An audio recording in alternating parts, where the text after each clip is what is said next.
So, before I begin, I also want to thank God for the opportunity to be here and to share these readings and reflections that I made around this subject, which is so important for all of us. So I asked my spiritual mentor and the mentors of this house to inspire me so that I can say what we all need to hear, including myself. So when we talk about forgiveness, I went too fast. We have to think about stories. So we all have our stories, our life stories.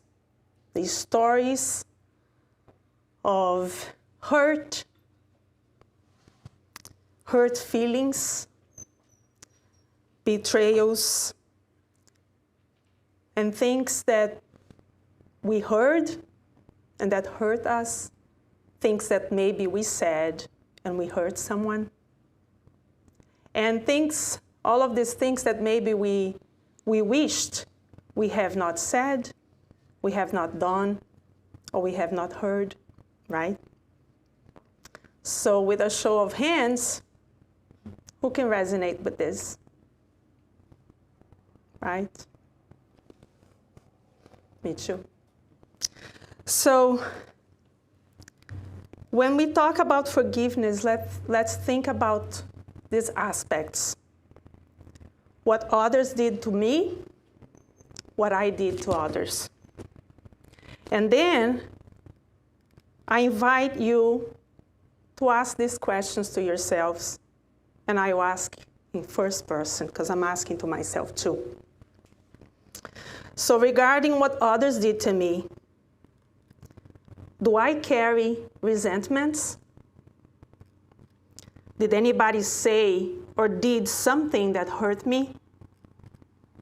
Is it hard for me to forgive? Do I want to forgive? And then regarding what I did to others, do I carry guilt feelings?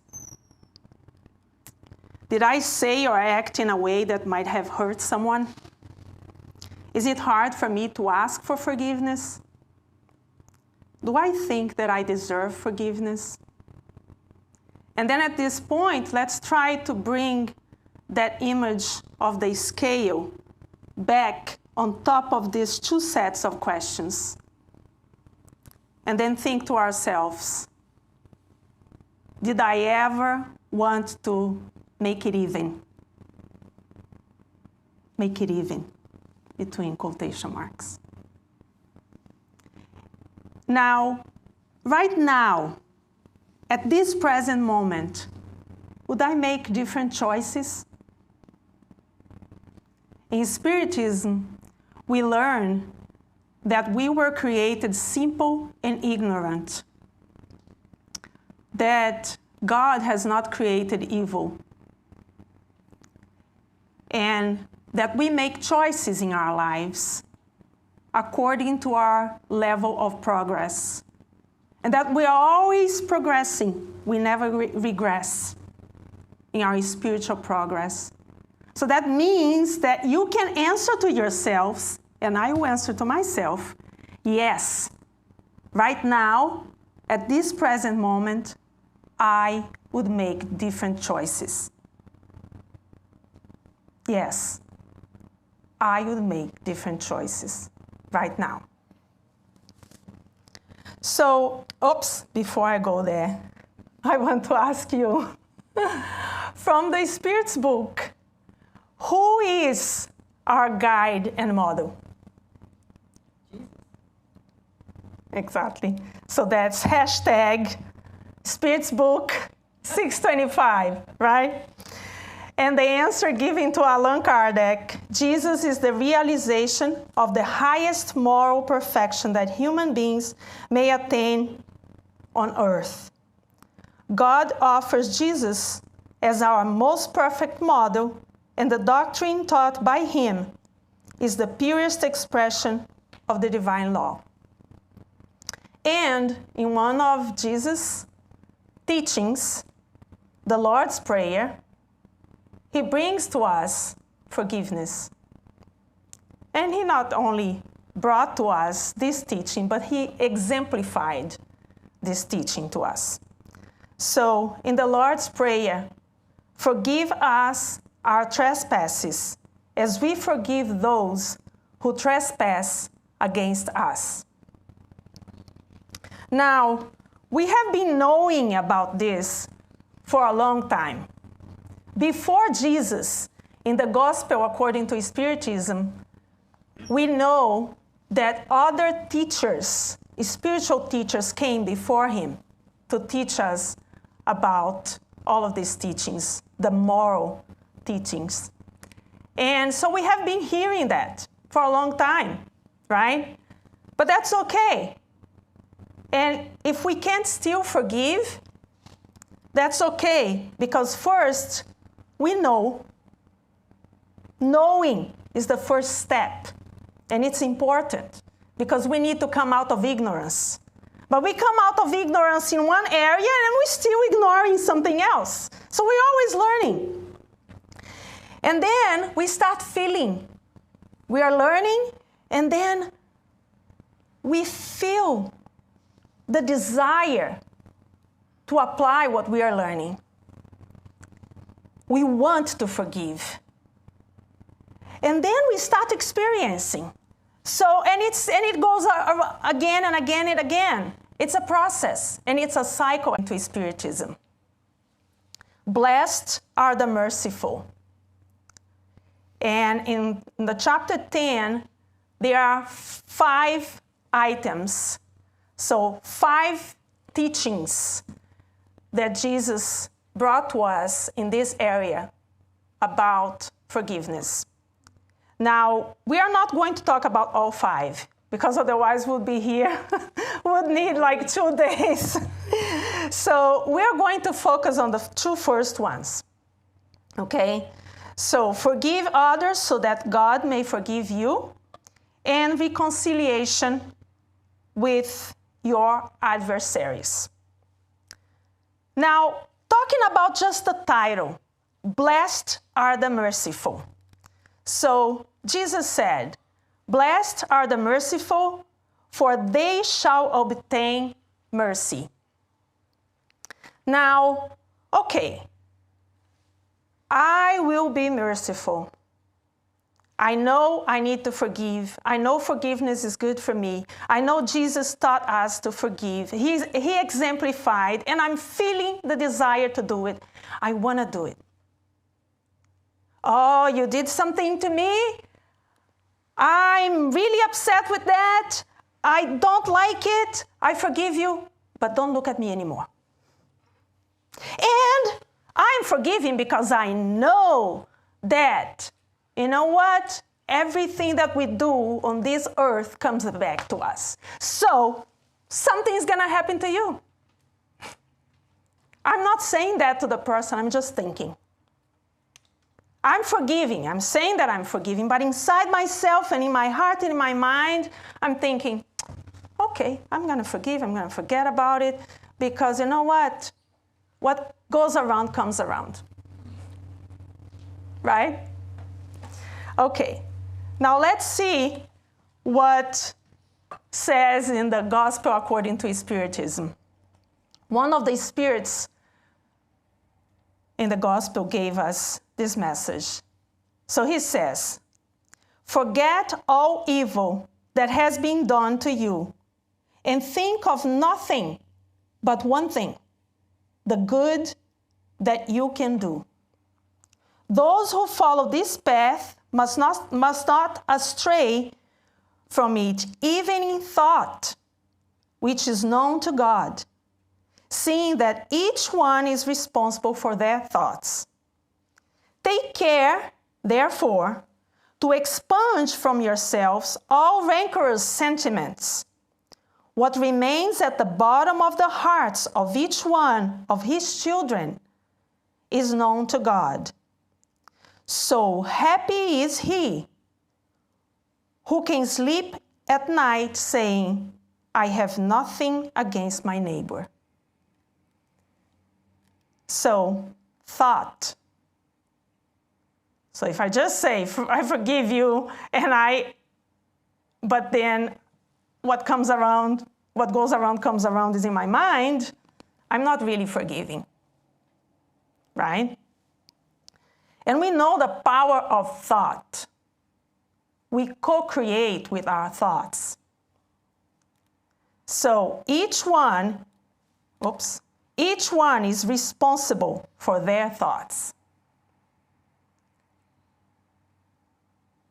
And we are creating then here, if we're thinking that what goes around comes around, we are creating that goes around comes around to ourselves with our thoughts, right? So we are responsible for that. So Spiritism brings to us responsibility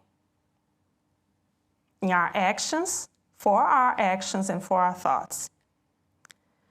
And then, so the first item, the first teaching in this chapter, forgive others so that God may forgive you. And Jesus said, for if you forgive men their trespasses, your heavenly Father will also forgive you. But if you forgive not men their trespasses, neither will your Father forgive your trespasses. Now I have another question. According to Spiritism, what is God?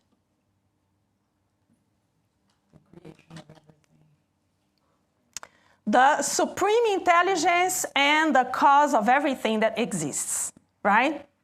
So do we, in Spiritism, do we conceive God as a person? Do we conceive God as that old man who is there with the keys to heaven and watching us and most of all punishing us? No, not at all, right? So that's not how we conceive God in Spiritism. So in Spiritism, God is not there to be punishing us, right? And another question, #621, Spirit's book. Where is the law of God inscribed? Anybody? Anybody? Inside of us, in our conscience, right? So it's in our conscience. The divine law is in us. We have it. It's like a compass, right? It's with us. So then, there is nobody who is going to punish us. We are going to, that warning, that compass, is just going to beep, beep. And even if we don't listen, it's going to beep, beep. And then we will know that we are not doing the right thing. We will know that we are moving farther from the divine law, which is inside of us, right? So the divine law is educational. We move farther from the law. Something happens around us because we are co-creating, and we need to come back to the divine law. Then we need to move ourselves closer to God inside of us, right? So the divine law is educational. It's not punitive, okay? So we need to forget about that punishment idea.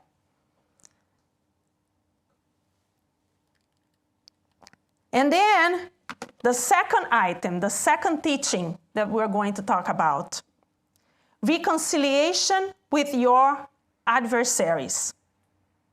So Jesus said, settle matters quickly with your adversary who is taking you to court. Do it while you're still together on the way, Or your adversary may hand you over to the judge, and the judge may hand you over to the officer, and you may be thrown into prison. Truly, I tell you, you will not get out until you have paid the last penny. And so, remember, the divine law is not punitive. So when we read this, we have to read with this knowledge. Because Spiritism came as the counselor that Jesus said he was going to send. So more information, more knowledge for us, so that we may transform our feelings and transform ourselves from the inside out. Okay? Inner transformation. So then I have a question here for you. There is a proverb, an Italian proverb. When I was translating from, the Portuguese Gospel According to Spiritism, the proverb is a little different. So then I found this one in English that I guess everyone will understand in English, but it's an Italian proverb, which means the same. And it's, the beast once dead, the venom is dead. Is that true? The beast once dead, the venom is dead. Once I kill my perpetrator, the hurt that he made me suffer, and the hurt feelings, and my suffering, and the suffering of the people around me is gone. He's gone forever and ever. Is that true? All right. We are all immortal beings. If the perpetrator is killed, only his physical body is killed. He still lives. And if I didn't forgive him or her, I'm still tied with him or her. Because what will unite us is love and hate. Hate wraps us too together, right? So in the Gospel According to Spiritism, now there is a comment by Allan Kardec regarding this teaching. He says, when Jesus recommends that we should reconcile ourselves with our adversaries as soon as possible, this is not merely with the object of pacifying any discords during the actual existence, but for the most part to avoid their perpetuation into the future life. Jesus said, no one can leave this prison until the last cent of their debt has been paid. That is to say, not until God's justice has been completely satisfied. Meaning, what is that summary of the divine law that Jesus taught us?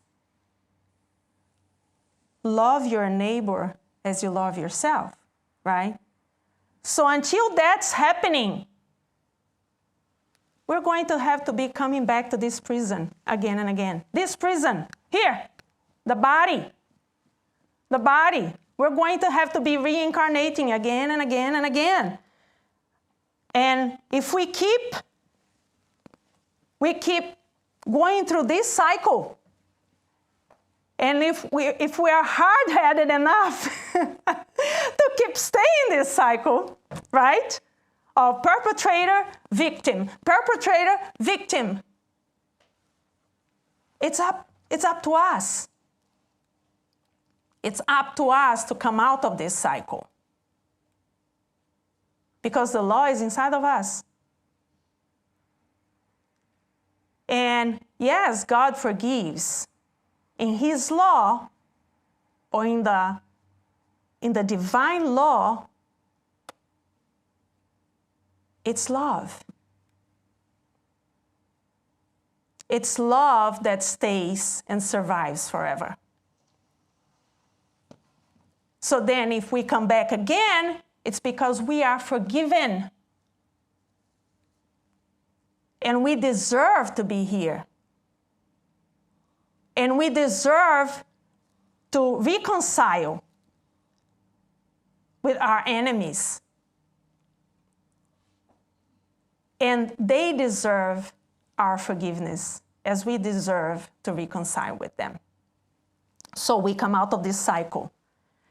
And I was reading a beautiful book. I'm in the middle of this book. Didn't finish it. I wished I had finished before this talk because I wanted to bring more about it. It's the Forgiving book by Desmond Tutu. And he talks about the revenge cycle. So I know the words are a little small. I think you all can read. Everybody here is younger than me. Oh, my. So it starts with a violence or cruelty that someone from their free will decide to do, right? Because we have our free will. We are not born bad or evil. We are simple and ignorant. But at one point, we decide to do something that is violent or cruel, right? And then with that, we hurt someone. We provoke, we commit some harm to someone, and they have some loss in their lives. They have pain. We inflict pain on someone. And then that someone who is in pain chooses to harm me back or harm somebody else because they are hurt. Remember, we all have our stories. They might not harm the same perpetrator, but they might harm somebody else because they are hurt. And then by doing that, they are rejecting their shared humanity. When I harm someone, I'm rejecting my shared humanity. Or if I would look through the Spiritist lens, I would say I'm rejecting my spiritual humanity, my spirituality as well, my immortality. And then I revenge, I retaliate, I pay back, right? Now, the forgiveness cycle is when instead of choosing to harm, I go to the other way. And I choose to heal myself. Someone hurt me, and I choose to heal myself. I choose to heal. And then Desmond Tutu, he develops this, what he calls the fourfold path of forgiveness, which is first telling the story. I'm not going to explain each one of them, just very quickly. So you tell the story to someone you trust, maybe a therapist, or if it's a trauma or something, you might need a therapist, or a close friend, someone that you trust. You tell the story of your hurt, your pain, focusing on the facts that happened. And then you name that hurt. And then you decide to forgive, recognizing the shared humanity, that everyone has their stories, their hurts. And I recognize that, right? And then with that, by forgiving, I renew or I release that relationship. And I'm free, right? So, on a nutshell, that's the cycle of forgiveness, coming from revenge to forgiveness. And remembering that what Jesus taught us. Love your neighbors as yourselves. Now we look at that cycle, and it seems simple, but it's hard, right? It's easier said than done. Many times in our lives, I say to myself. So it's easier said than done to really love our neighbors, especially the ones that hurt us, with words or actions, right? So, but it says, love your neighbor as yourself. So what do we need to do first? We need to love ourselves. And so, forgive your neighbor as yourself. Because when you forgive, you're loving. So we need to learn to forgive ourselves first. So one Brazilian psychologist and doctor and author once said, his name is Alírio Cerqueira Filho, and he once said, the conciliation with the external adversary must go through a conciliation with the internal adversary. Okay? So then, when we think about that, he teaches about a self-judgment process. That's something that all of us go through in our lives. Okay? And if we don't go through, if we don't understand this self-judgment process, it's hard for us to forgive others because we don't recognize that we are not forgiving ourselves, okay?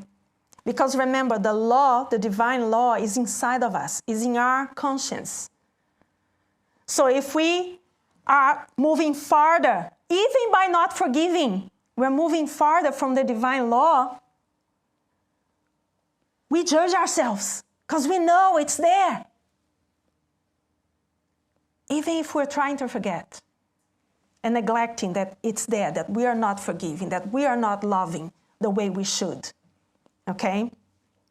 So then we enter this self-judgment process. And so now we're going to read the same teaching, but we're going to read thinking that adversary is inside of us, okay? Not anybody outside who did anything to us, to hurt us, okay? And remember, our conscience invites us to reconcile. That's the main idea here. Our conscience, where the divine law is inviting us to reconcile, okay? So let's read it again. Settle matters quickly with your adversary who is taking you to court. Do it while you are still together on the way, or your adversary may hand you over to the judge, and the judge may hand you over to the officer, and you may be thrown into prison. Truly I tell you, you will not get out until you have paid the last penny. Now let's look. Quickly. Settle matters quickly. That means here and now, in the present moment. Don't leave it for later. Don't hold on to grudges. Don't leave it for later. Someone did something to you, someone said something to you, call that person. Tell that person how you feel.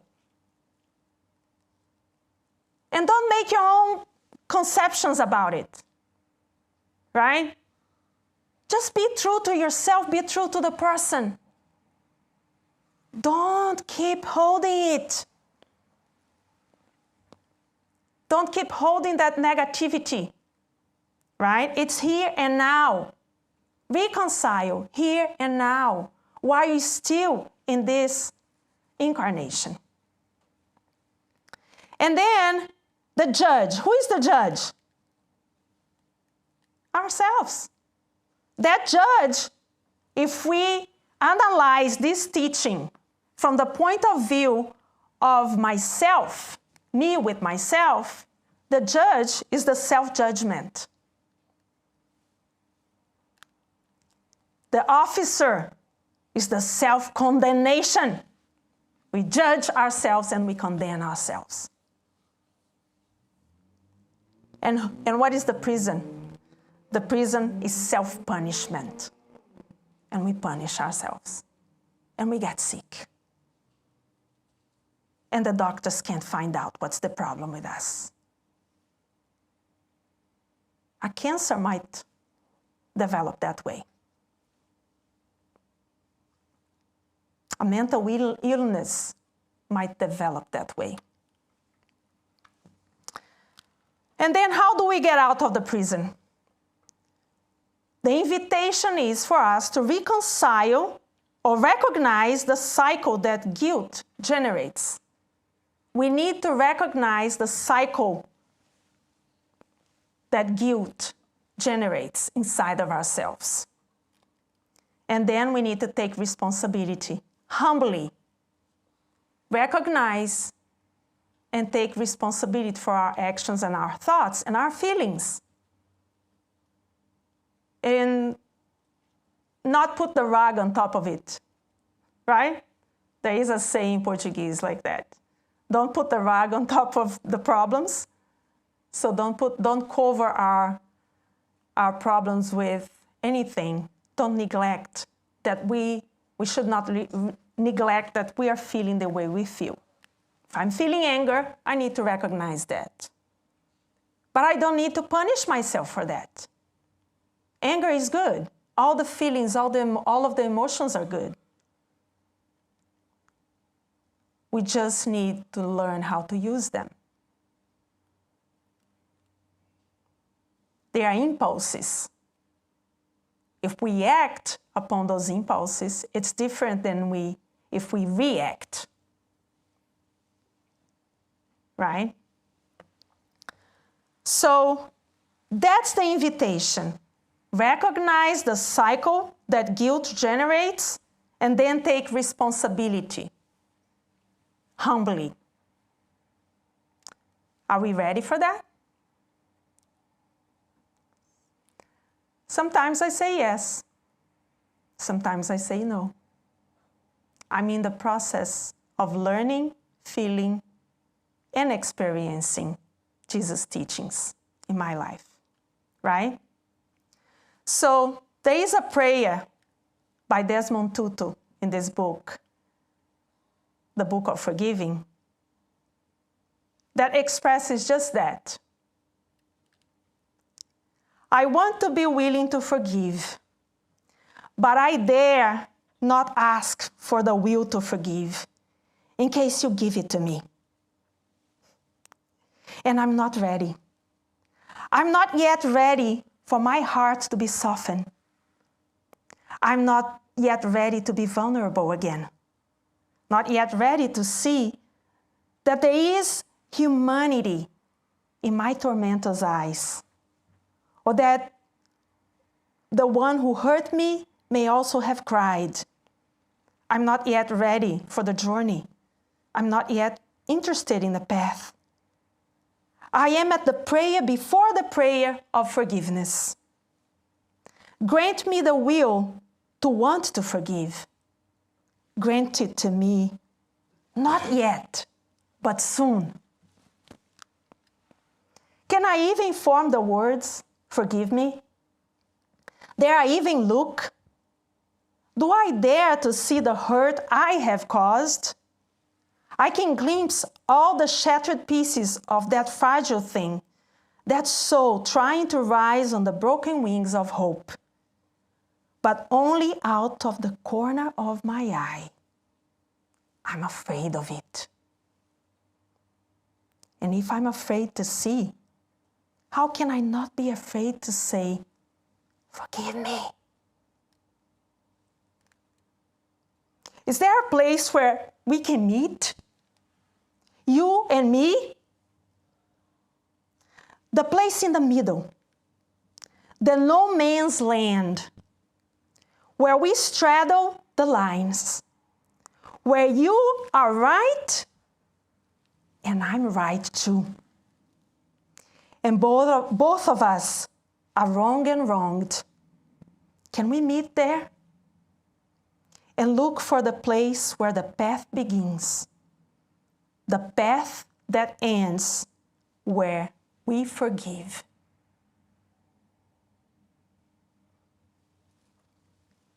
So while we are preparing ourselves to be able to really forgive,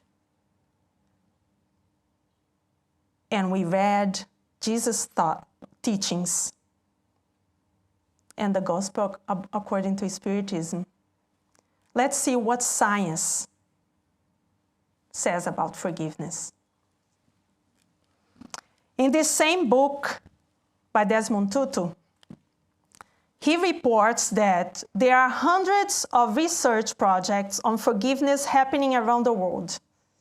The Campaign for Forgiveness Research accounts for 46 of these research projects.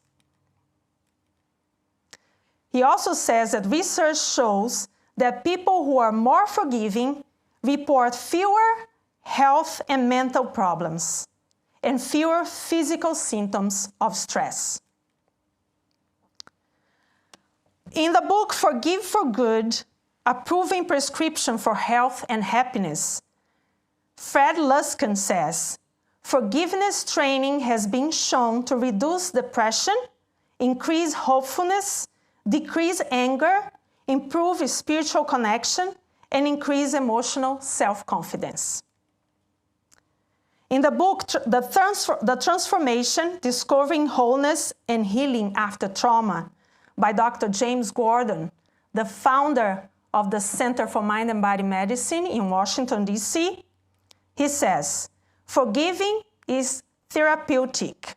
It purges us of resentments, emotional and spiritual poison, and its high levels of biological stress. A number of scientific studies have shown that in forgiving others, chronic pain subsides and high blood pressure goes down. Combat veterans who are more capable of forgiveness have fewer symptoms of post-traumatic stress disorder. And Robert M. Wright from the University of Wisconsin says, the forgiver discovers the paradox of forgiveness. As we give to others the gifts of mercy, generosity, and moral love, we ourselves are healed.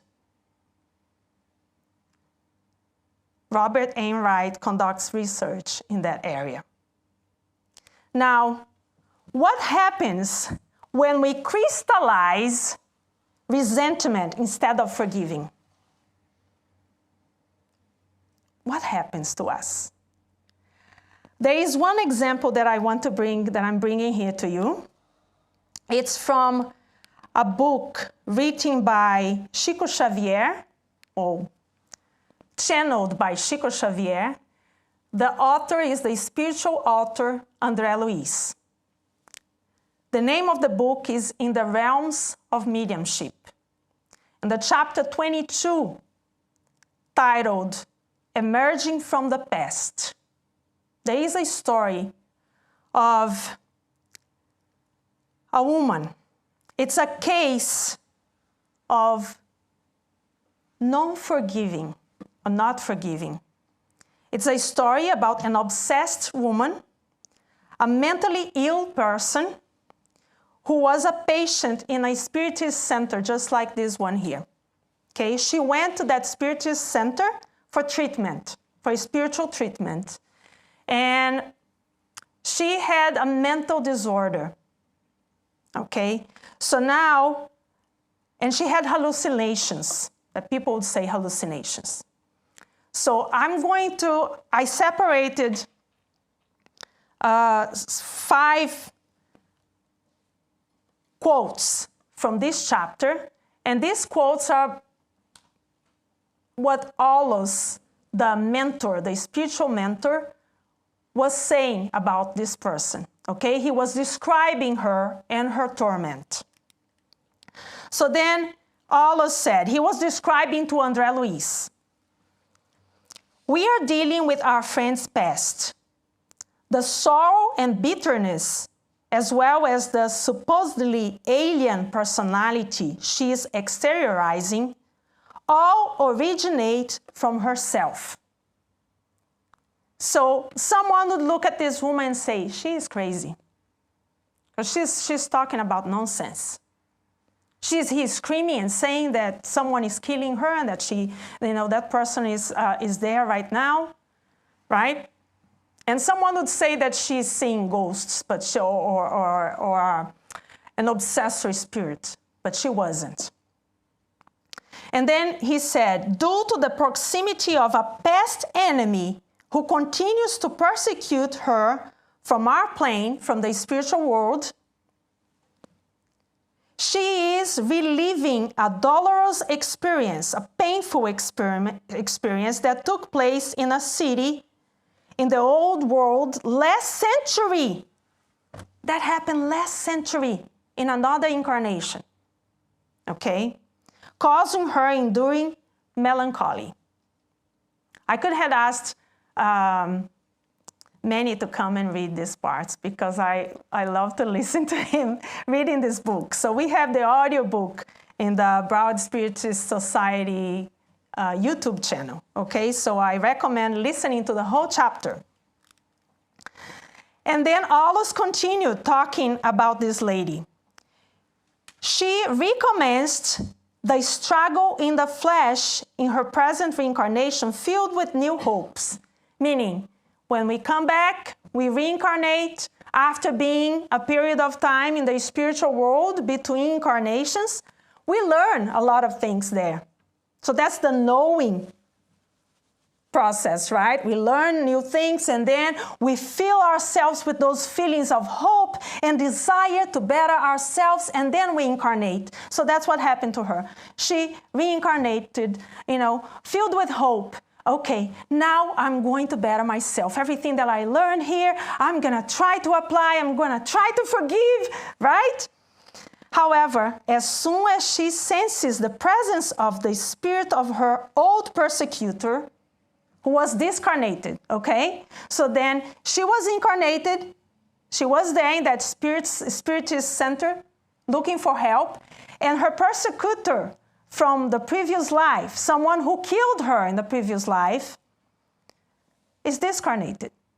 And he is present around her because remember, we attract each other by love, we attract each other by hate. So when we don't forgive, we are attracting whoever did whatever to us. Even though if that person is not doing, if that spirit is not doing anything to us anymore, okay? And he is connected to her through the strong ties of love and hate. And it disturbs her mental life in need of a fuller re-education. This is a case that involves an invaluable lesson, Aulus says. It means that our sister has tied up a huge amount of resources from her emotive world around this past experience to the point that such mental crystallization from one incarnation to another. Can you imagine that? Sometimes things happen to us like many, many years ago, like 10 years ago in this incarnation, and we just keep that in our hearts and we can't forget and we can't forgive. Can you imagine doing that from incarnations before, centuries ago? So that happened to her. And such mental crystallization has empowered the biological shock of rebirth in the physical world. And then she has this mental illness. Fixated on that memory, when the man who used to be her imprudent tormentor comes near, she begins acting as if she were still in the past that she insists on reviving. That is when she takes on the different personality, the one that refers to her former life. So, the people who have many times multiple personalities or other mental problems. To the ordinary psychiatrist, She is merely a candidate for insulin or electroshock therapy, but to us, she is a spiritual patient, a tormented conscience, demanding moral and educational assistance for her inner renewal, the only solid basis that will ensure her definitive readjustment. So she is a tormented conscience. And the only cure, definite cure for her is the inner renewal. And that's the only definite cure for all of us, the inner renewal. She is the portrayal of thousands of other souls. And now, let's think of us, okay? How many souls led to be born into the same family, traveled from cradle to grave, bearing invisible sores of aversion and hatred toward their own kin, who used to be their cruel adversaries in prior lives? You know, those people that, like, you think, I don't have a reason, but I just can't stand that person, right? Bless you. All of us can fall into similar situations if we do not learn to cultivate forgetfulness of evil and advance continually in ceaseless march with the good. And now, there is something that Allah said to her. And he referred to her when he spoke to her, he talked to her, he called her sister.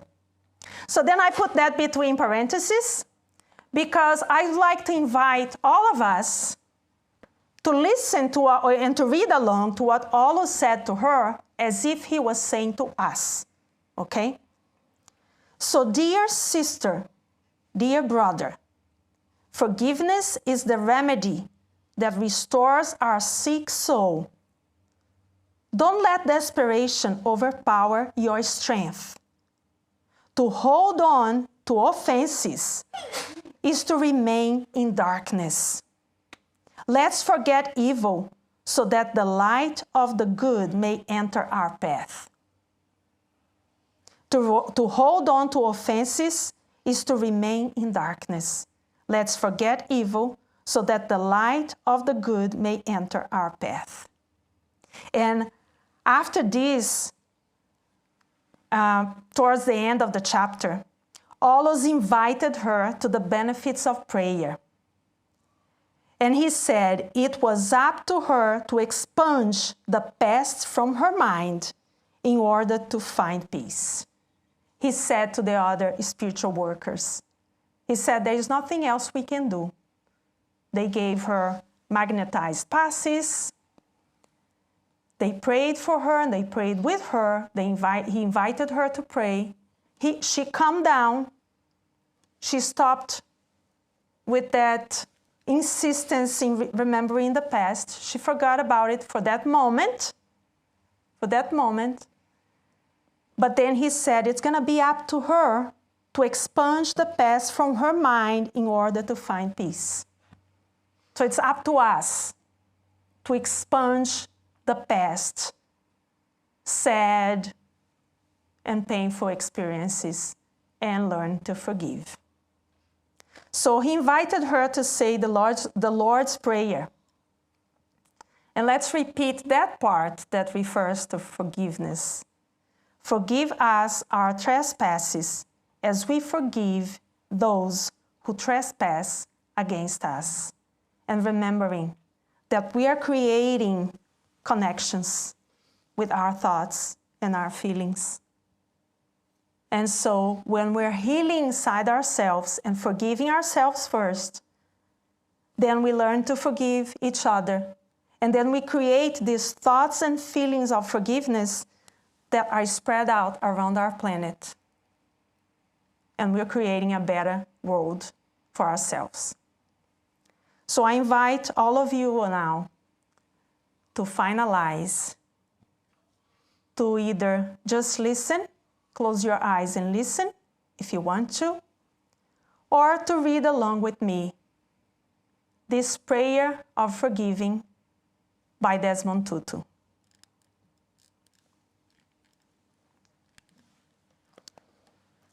God forgives unconditionally. So can we. The thief on the cross still dies on his cross, but forgiveness will set his spirit free. And what of you and me standing on the ground with our piles of hurts mounting so high? Will we die 1,000 deaths before we die? Yearning for revenge? Will we die of that thirst? Will the rage that fills us be the stake on which we burn? Will we stumble over every resistance placed in our way and stay stuck in the misery of it all? Or we will take the chance that we might break free by following this path where it leads past the whys and lies about how it cannot be. Here's our chance. Take this chance. Break free. So, dear God and dear Master Jesus, spirits protectors of each one of us here, our mentors, help us have strength and courage to be vulnerable and to forgive. First ourselves, and then each other. So be it. Thank you.